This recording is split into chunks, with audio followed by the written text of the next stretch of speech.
Ce journal vous est offert par le FPI, Fonds des promotions de l'industrie, votre partenaire privilégié pour la réussite de vos projets.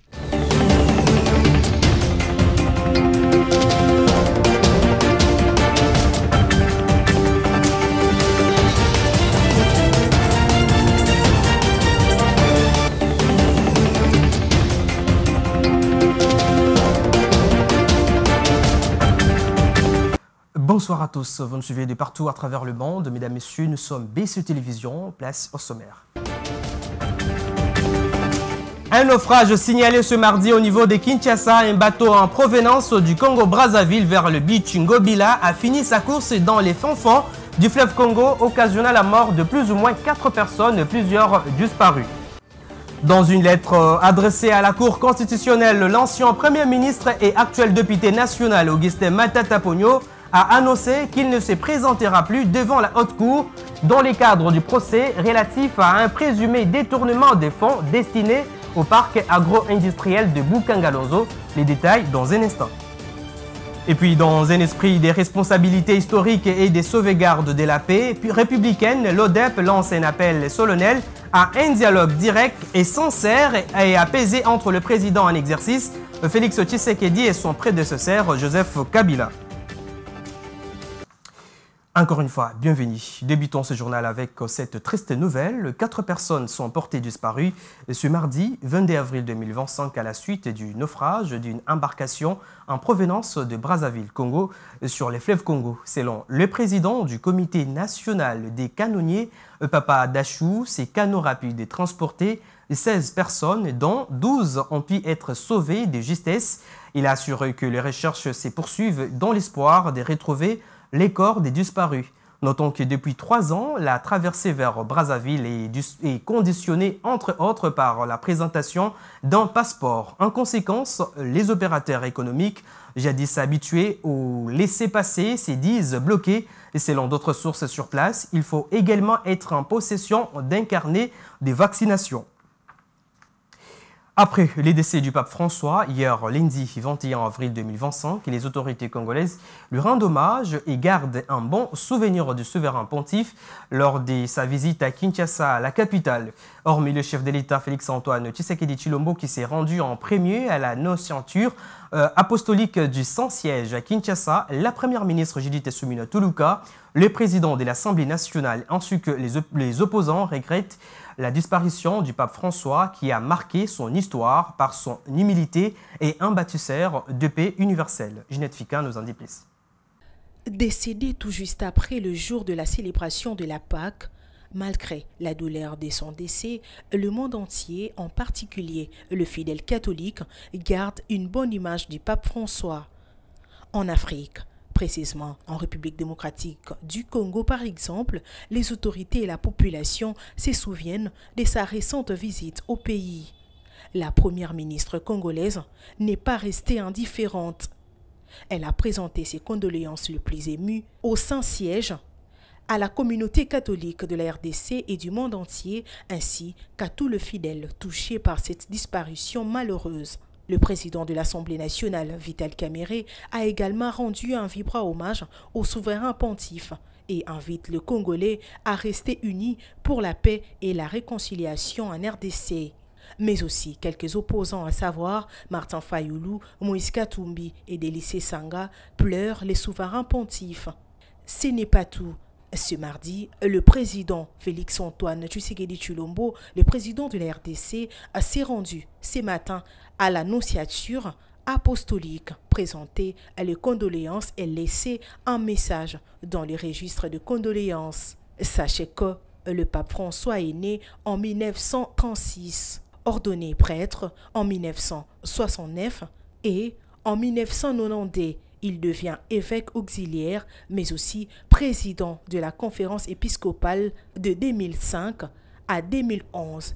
Il a été élu pape le 13 mars 2013 à l'âge de 76 ans. Notez qu'il est le 266e pape de l'Église catholique universelle, mort à 88 ans, que son âme repose en paix.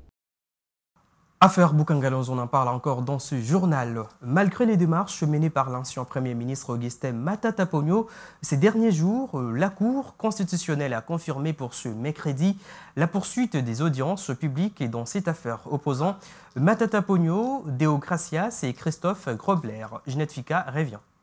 L'affaire Boukangalonze qui a opposé les députés nationaux Augustin Matata Ponyo et consorts accusés des détournements présumés de plus de 285 millions de dollars américains alloués au parc agro-industriel de Boukangalonze.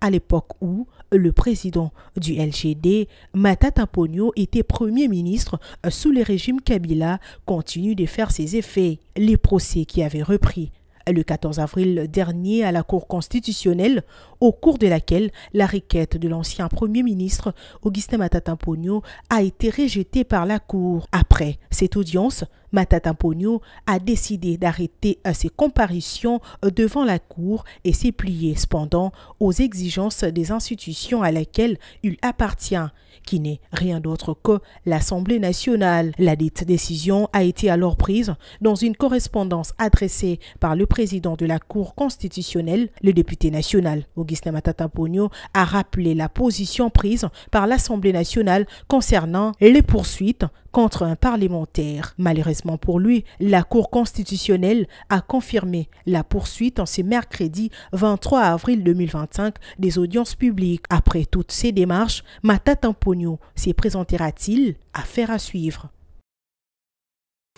Et puis, sous l'initiative du vice-premier ministre Jean-Pierre Bemba, une enquête a relevé un réseau mafieux impliqué dans la falsification de permis de conduire, vignettes et cartes roses. Plusieurs agents ont été arrêtés, notamment Moueleji, Mwanza Jansi, Mbouyi Kamwanga Bob et 5 autres. Le ministre de la Justice et Constant Moutamba a ordonné des poursuites judiciaires immédiates en procédure de flagrance. Les enquêtes se poursuivent pour démanteler d'autres réseaux à Kinshasa et à travers le pays. Nous y reviendrons. Et puis, dans un communiqué officiel dont une copie nous est parvenue ce matin, l'Observatoire de la dépense publique ODEP lance un appel à l'organisation d'un dialogue direct, sincère et apaisé entre le président Félix Tshisekedi et son prédécesseur Joseph Kabila Kabange. L'organisation estime qu'une telle initiative pourrait contribuer à désamorcer les tensions politiques actuelles et à préserver la stabilité nationale. Suivez. Depuis quelque temps, l'ancien président congolais Joseph Kabila Kabange est accusé par les gouvernements en place de garder en silence complice face au groupe armé M23 soutenu par le Rwanda dans la partie est du pays. Dans un communiqué, l'Observatoire de la dépense publique lance un appel à un dialogue direct, sincère et apaisé entre le président Félix Tshisekedi et son prédécesseur Joseph Kabila.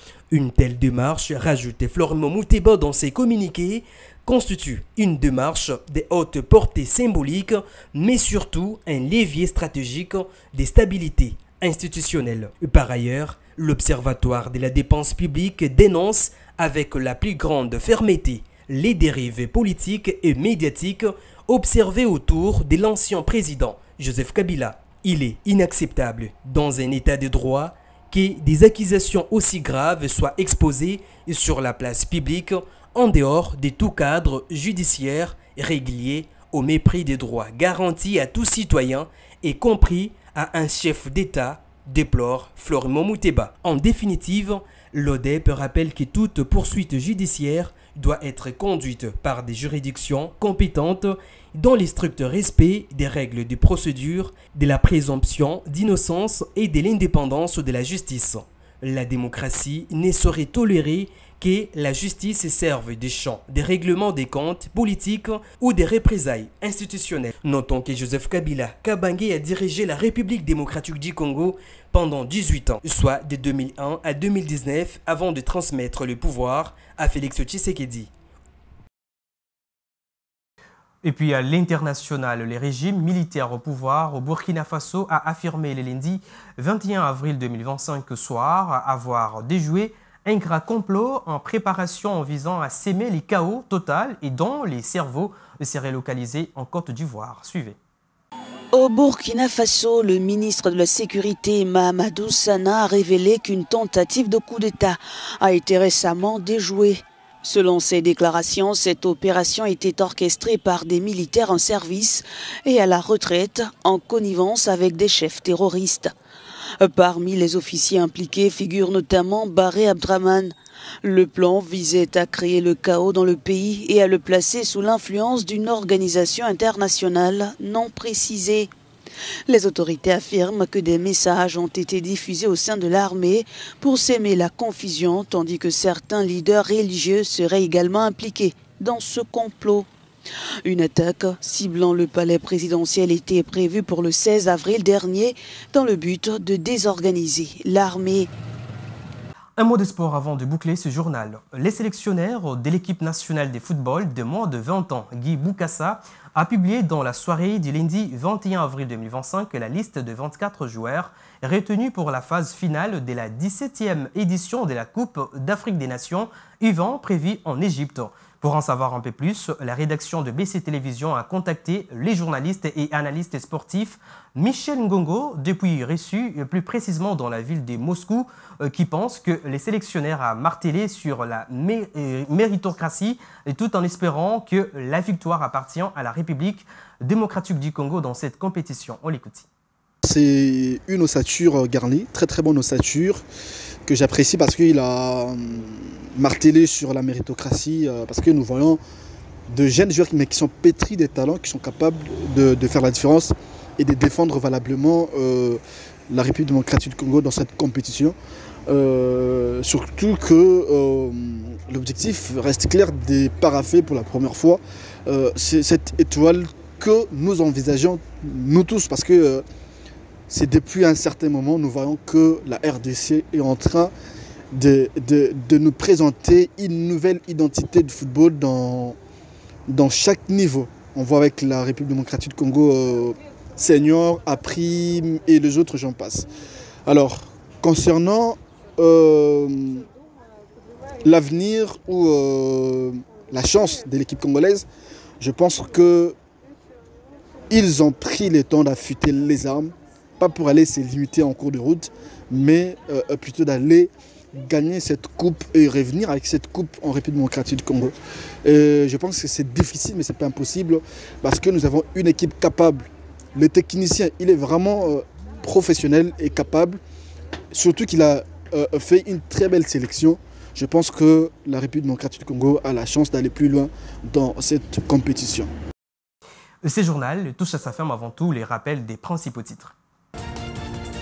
Vous l'avez suivi dans ces journaux, les naufrages signalés ce mardi au niveau de Kinshasa. Un bateau en provenance du Congo-Brazzaville vers le beach Ngobila a fini sa course dans les fins fonds du fleuve Congo, occasionnant la mort de plus ou moins 4 personnes et plusieurs disparus. Dans une lettre adressée à la Cour constitutionnelle, l'ancien Premier ministre et actuel député national Augustin Matata Pogno a annoncé qu'il ne se présentera plus devant la Haute Cour dans le cadre du procès relatif à un présumé détournement des fonds destinés au parc agro-industriel de Bukangalozo. Les détails, vous l'avez eu dans ces journaux. Et puis, dans un esprit de responsabilité historique et de sauvegarde de la paix républicaine, l'ODEP lance un appel solennel à un dialogue direct et sincère et apaisé entre le président en exercice Félix Tshisekedi et son prédécesseur Joseph Kabila.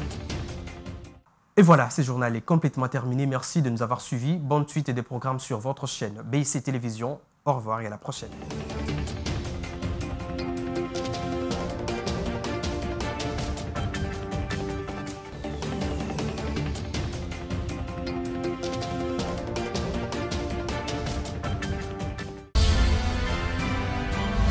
Ce journal vous a été offert par le FPI, Fonds des promotions de l'industrie, votre partenaire privilégié pour la réussite de vos projets.